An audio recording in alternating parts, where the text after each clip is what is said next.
organizations of different orientations, of different capacities. One, I think we have to turn and depend on the strength of our communities, our organizations.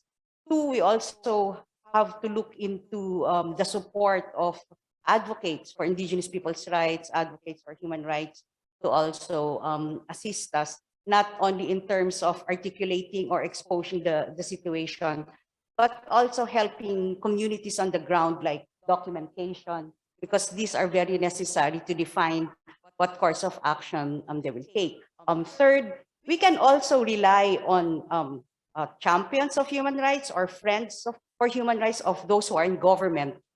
They might not be that many. In fact, they might be only a handful or even less, to still push for positive legislation, protective legislation for human rights defenders and Indigenous peoples, and of course the international community as a whole. I mean, always still, no, if systems break at national, the help of colleagues or similarly oppressed or repressed communities and peoples would also be a big help. And we've seen that in the history of mass movements in different countries. We've seen it in the Philippines. We've seen it in Burma during the time of, exposing what happened in the junta, or what happened in India in relation to the farms laws, or even what's happening in Palestine, what's happening in Yemen, what's happening in Syria.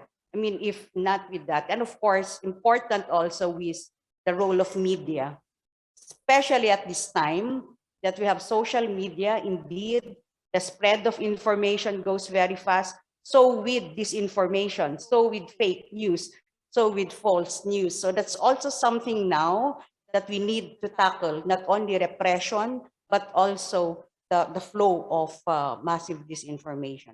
I think for me, those are the 5 things that we need to do. But in all of this, I mean, communities, people's organizations would have to negotiate, would have to fight on the basis of strength.